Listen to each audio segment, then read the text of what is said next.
isang mali, mali na lahat. Obvious na obvious. Oh. Yun ang sabi ni Ombudsman Crispin Remulla. Let's see. Indikasyon ng tila pagmamanipula sa kwento ng 18 nagpakilalang dating sundalo. Ayon yan kay Ombudsman Jesus Crispin Remulla. Ang isa Yun ang delikado din eh. Di ba? Oh. Kaya nga sinasabi ko, kailangan dapat yung trato nila dito sa affidavit ng 18 Marines na ito ay per accusation. Ang ginagawa kasi nila dito mga kabatas natin, nilalahat nila. Nilalahat nila na kapag may isang mali, mali na lahat. Oh, bakit? Obvious Hindi ba yun ganun dapat?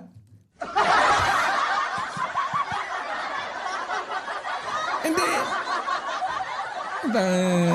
Ano naman eh. Meron mga kaso guys na 'di ba, let's say yung impeachment, 'di ba? Technicalities lang yung dumali. Yun lang yung hindi na naasikaso yung accusation. Ganun lang din yun eh. Yan nga eh. Mali. Siyempre, merong mali. Kailangan sitahin. Ayaw yata ipasita eh. Ang problema, nagko-conclude kaagad kayo. No? Gusto yata i-conclude na titigil na yung investigasyon. Dahil nga may maling isa. Nakita nila. Dapat ituloy nyo. Nagmamadali. Itutuloy naman eh. Wala namang sinabing ititigil na. Ina-highlight lang yung mali, tanga. Obvious na yun yung ginagawa nilang paraan para matakasan nila yung mga ibang akusasyon dito. Parang, Hindi nga tatakasan, tanga. Attorney de Bobo si Kabayo daw. Kabayo! hindi naman 18 Marines yan. Ayan Falses in uno, falses in omnibus. Ano pa trip mo? Wala na. Meron nga hindi nagsilbi sa Marines para masira yung credibility nila. Tapos ito, may isang... Ano talaga naman eh. Ayaw niya yata ipabanggit eh. Tanga ka ba? Ang una nag-claim sila. Hindi naman si hindi naman si Ombudsman Boying eh. litrato. Pero ang daming litrato na nandiyan. So, ibig sabihin ba niyan kung isang litrato lang nakita nyo na bogus? Tama yung iba. Hindi ibig sabihin na dahil isa yung litrato nyo nakita nyo bogus, mali na lahat. Pwede. Pwede naman. Totoo naman. Okay naman kami dyan. Wala naman sinabi, mali lahat. Kutsa, inuunahan mo kasi. Inuunahan mo eh. Inuunahan mo? Wag na nating i-apply yung falses in uno. Sinabi ba? Hindi, tapos na investigasyon. Wala na, ayaw na namin mag-imbestiga. Tapos na eh. May ganun ba? Wala naman eh. Ikaw lang talaga yung nag-iisip noon. Kabayo ka, hayop ka. Di ba? Oh. Hindi ganun yun. Kaya nga dapat imbestigahan. Ayaw nga nila magpa-imbestiga. Let's go. Sa mga litrato sa joint affidavit na mga ito, kuha noong panahon ni dating Pangulong Rodrigo Duterte. Nakatutok si Saliba, Refran. So, sa 24 oras yan. At parang sinasabi nila dito na ang master 24 oras ang 24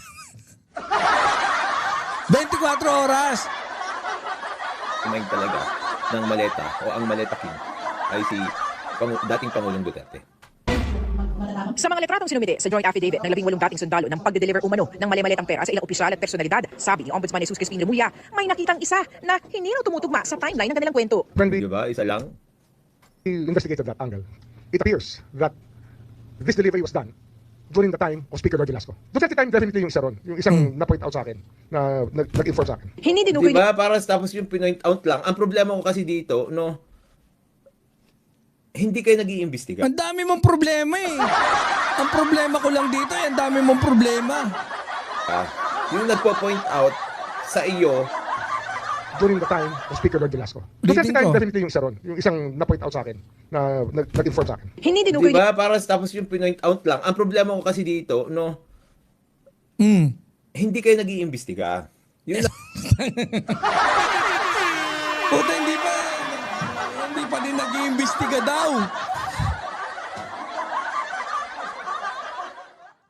kokonyatan na kita eh. Ang problema, hindi kayo nag-iimbestiga, sabi. Ano ba ginagawa? Pinatawag ng NBI. Yung NBI mag-iimbestiga na raw. Ngayon, di pa rin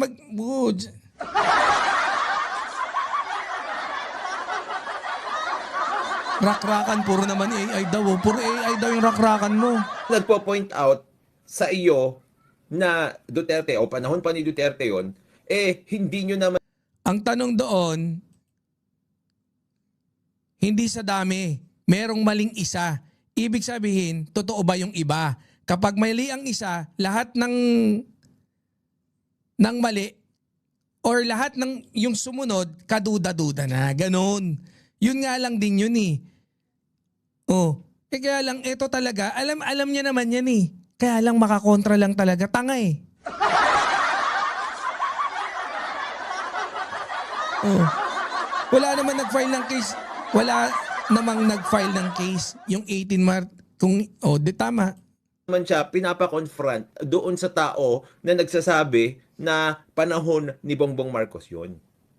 Kung nag-imbestiga sana kayo ng maayos, kung saan yung mga Bobo ka kasi kung ano-ano pinapakinggan mo. Ano ba pinapakinggan mo? Bobo. Bobo to. No?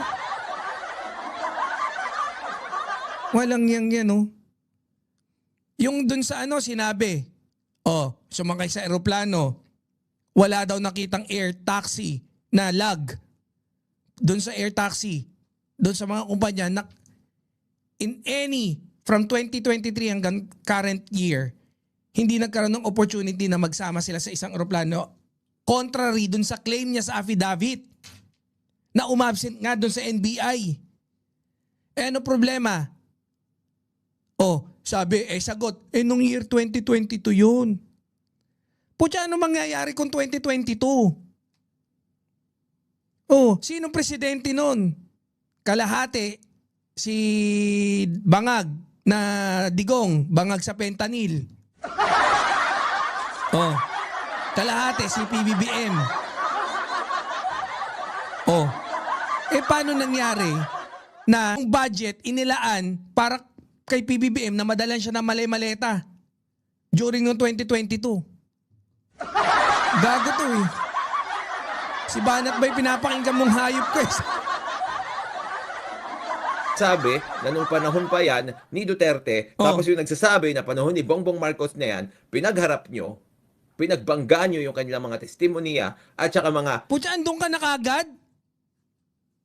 Sabihin ko, tatawag ako doon, etong si Magalong, kurakot, nagpadala ng magpapa-press conference ako.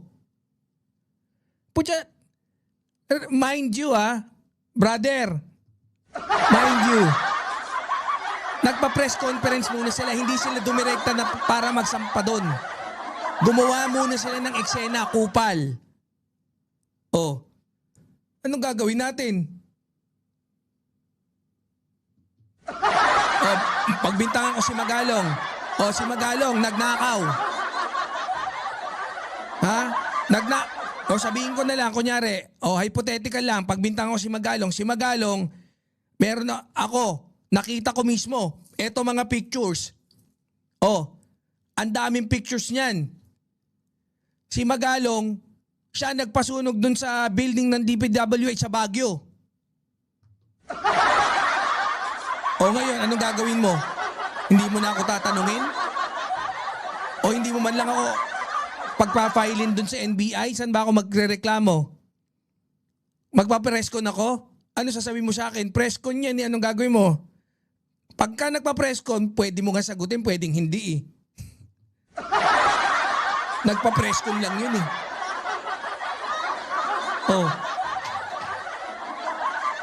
ebidensya o di mas madali kaysa dito sa ginagawa nyo na she says, he says.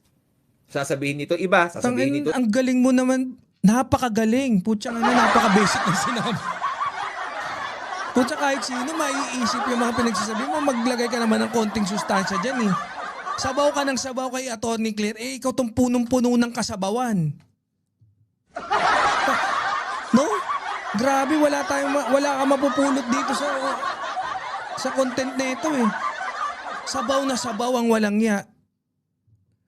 Hindi na makapag-isip ng tama si Caballo sa galit. Oh. Sabaw na sabaw eh. Common sense is not common with that attorney. So iba, pero walang proper forum kung saan ginagawa yung Ang alam ko tama. magsalita, kala mo siya lang nakakaalam eh. Pag-iimbestiga. Oh. Tapos ang super fishy dito mga kabatas natin, di ba iniimbestigahan niya rin niya?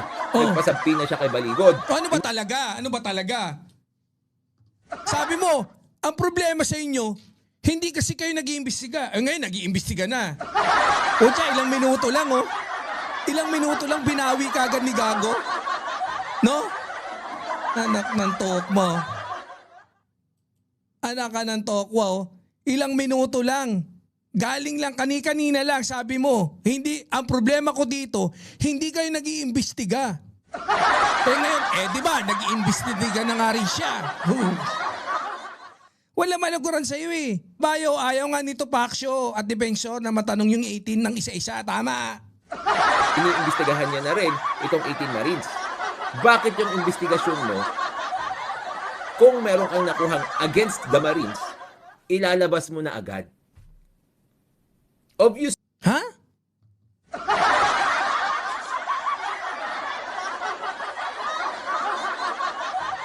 Meron ngang bintang. Sino mga pinagbintangan?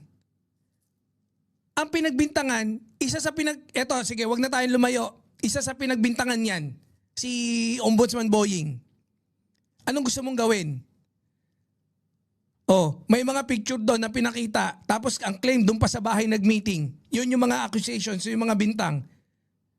Nung sinabing nag-meeting, inamin. O ano ngayon? Ngayon, nalaman, isa pa sa mga picture doon mali. Wag mo na sabihin, secret. Ano to si Caballo? Ang gulo mo. Mostly, ang gawang yan, Ayusin mo, Caballo.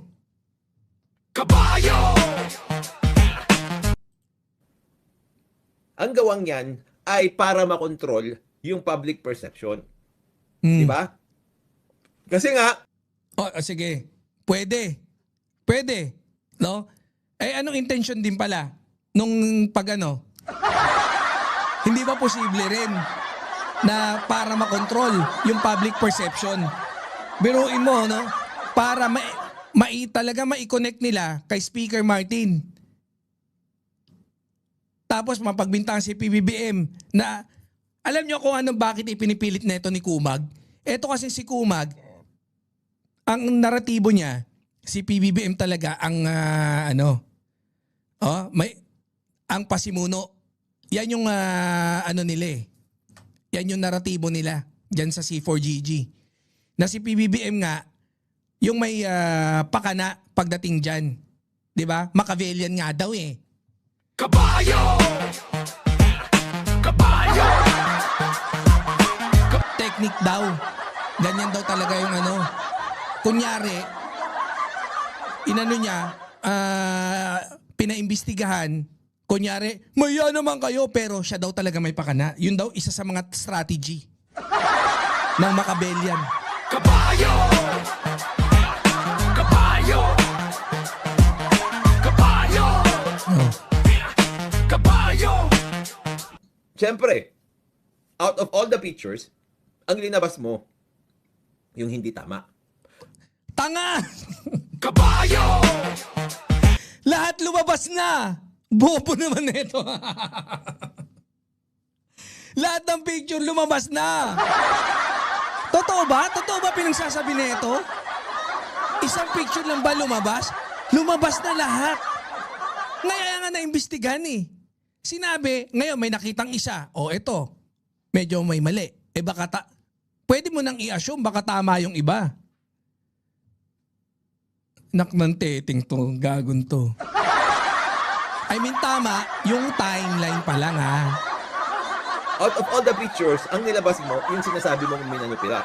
Out of all the pictures, anong isa? Lahat nakalabas na, tanga. Sino ba nagtatago niyan? Bobo yata to eh. I'm dumb but I ain't stupid. Ang boto ni attorney. You never know what you're gonna get. You know, my mama said, life is like a box of chocolate. You'll never know what you're gonna get. Kilala niyo ba yan? Oh. Swerte to eh. Sa tingin ko itong si swerte. Muntik na maging to eh. Abnormal.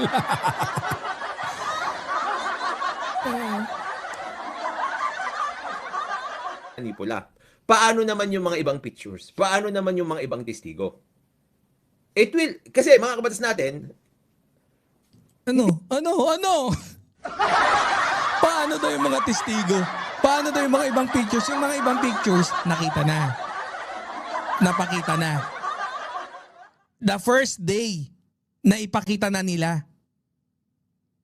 Gago ang butya. hindi ko maintindihan dito si Ombudsman Remulla, ha? Bakit? Kasi nga, dapat, wala siyang pinapanigan dito eh. Independent nga dapat siya at impartial, di ba? Kung kampo ni Baligod ang nagsasabi ng ganyan, may intindihan ko. Bakit? Bakit sasabihin ni Baligod yan? Na isa dyan.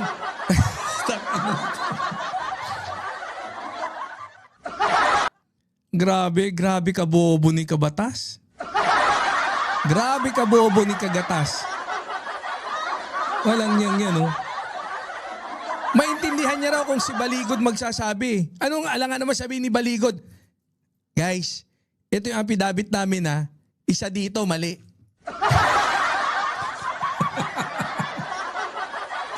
Walang yan, oh. Gusto mo isa mali? Tapos ang aamin pa na may mali si Baligod pa? Si Raul na, pasampal nga. Ay, sorry. Kampo siguro ni BBM. Oy, punta na. Biro mo, mali-mali ka na naman agad. Ano ba? Sino ba talaga? Kampo ng sino mang tao na hindi nag-iimbestiga at parte doon sa mga na-mention sa affidavit, may intindahan ko. Kasi syempre lahat ng ilalabas mo, because you are a party to that case, yung beneficial sa'yo. Pero pag ikaw yung nag-iimbestiga, ikaw yung mag-decide tungkol dyan, syempre, hindi ka pwedeng pumanig dun sa isa lang. May point naman, may point, no? So mag-abstain.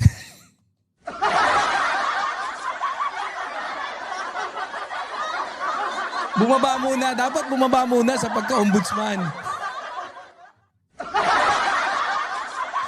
Paano yan? Sinong papalit muna? Sino? Mag-suggest ka na. Para si defensor lang ang gusto niyang peg. Nagsabi sa NBI na I invoke my right self-incrimination. Baka gusto niya ganun. Kasi nga, maintindihan ko rin na yung mga kampo ni Baligod at ng 18 Marines, ang sasabihin din nila, yung naaayon lang sa kanilang interes. Tama? Yung kabila naman, yung naaayon lang sa kanilang interest din. Oh. Pero yung taong nag-iimbestiga, dapat fair. Which I... Ito siguro may ano siya, no? May point naman siya. Dapat talaga bumaba mo na sa pagka-ombudsman. Magulo pa yung bulbo. Dapat daw, walang kalayaan sa pagpapahayag si No? Ayaw eh. Ayaw niyang pagsalitain. Huwag ka nga naman magsalita. Ombudsman Boying. Yung assistant ni Ombudsman Boying, pwede? Yun na lang? Okay lang? Una, no? Hindi naman kasi pwede yung ganun eh. Na parang, kahit anong gawin mo, kasali siya, isa siya sa pinagbintangan, tas ombudsman siya, sino mag-iimbestiga gusto mo? Iba. Pangalawa, isa siya sa mga pinagbintangan. Ngayon, meron siya nalaman, ayaw mo siya magpa-press conference man lang.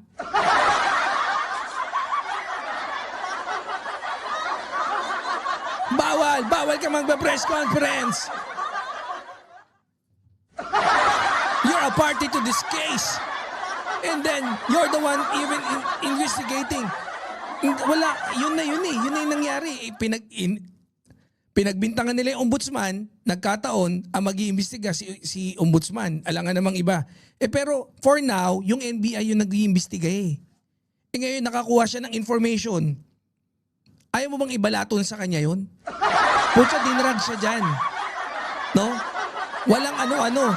Hindi nag-file ng kaso. Hindi kung ano ha. Ang ginawa nila, nagpa-press conference. 'Di ba? Ano sabi ng mga tao? Ay, pa si Boying Rimulya pala nakatanggap din eh. Tapos nakikipagkita pa sa ICC. Sabi niya dati hindi naman siya nakipagkita, yung pala nakipagkita eh. Pero magkaibang timeline 'yun. Baka si Magalong ang gusto yung mag-imbestiga. Tanga naman yun si Magalong eh. Nuknukan ng tanga.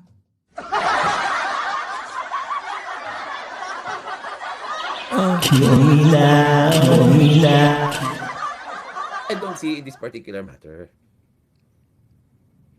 Di ba? Ni Remulla kung alin sa mga litrato ito. Pero ayon sa kanya, dun pa lang may indikasyon na may tila may pagmamanipula sa kwento. What you see here Hindi pa naman yun imbestigahan yan. Sinasabi nyo ng merong pagpamanipula sa kwento. Sinasabi nyo ng kasinungalingan yan. Sinasabi nyo ng imbento yan. Wala, ikaw lang nagsabi niyan. Yan na inisip mo kagad. Advance ka masyado mag-isip eh. Hindi, pero yun naman talaga yung iisipin eh. Pero, guys, eto, ano ba unang inisip ng mga tao? Yung sinabi ko. Ang inisip kagad ng mga tao, kita mo, sinungaling talaga to si Boying. Sabi hindi nakikipagkita sa ICC. Tapos yung pala, nag-aabot pa sila ng pera, nagbigay pa ng pera. Nakikipagkita ron, mali-maleta. Oh. Hindi yan bago sa naratibo mo. Tapos, later on, hindi maleta. Sabi naman niya, envelope.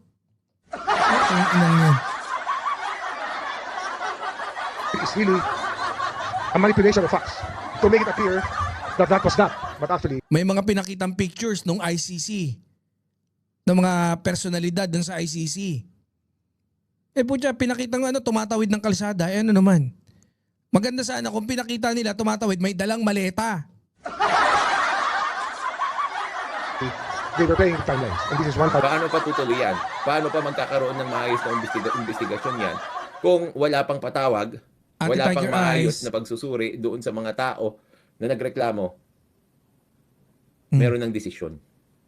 Ang tawag dyan, prejudice. Wala pang desisyon, prejudice kagad.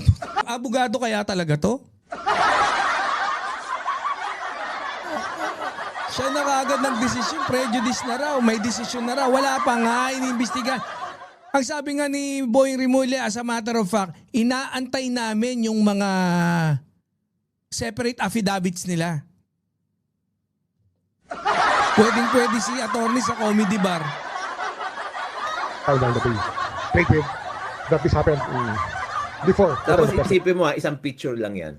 18 Marines sila. Isang picture lang yan. O sabihin na natin, 1 man down, 17 Marines sila. 17 pa rin Hindi yun. 1 man down. 2 man down.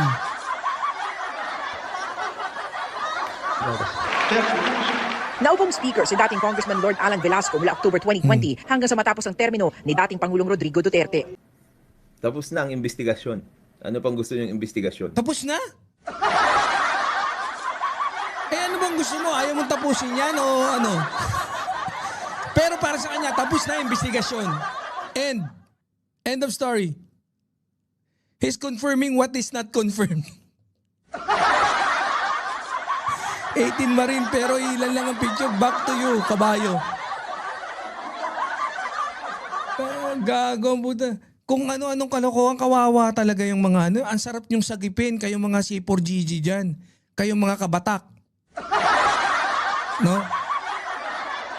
Ang sarap niyong sagipin dyan. Sige, tanongin niyo siya kung sino yun. He might want to tell you. Congress. Member of Congress. Kinukuha pa namin ang panig ni Defensor at ni Attorney Levy Baligod ukol sa mga sinabi ni Remulla. Pero dati nang sinabi ni Defensor na wala siyang kinalaman sa affidavit. Bagamat inaming Sinungaling pa si Rimulya. Ayon sa 24 oras. Kasi sabi ni Rimulya, Wala, inaano mo eh. Pucha, doon mo. Pinapalabas na sinungaling. Una, Walang mali siya yung pagkakasabi ni Boying Rimulya, ni Ombudsman. Itanungin nyo, instrumental siya doon sa pagkakagawa ng affidavit. 'Di ba? Meron niyang admittance doon sa kay Gutesa. Ngayon, etong 18 Marines, kadugtong lang yan eh. Ina nyo eh. Kadugtong lang yan. Sino ba may pakananong kay Gutesa?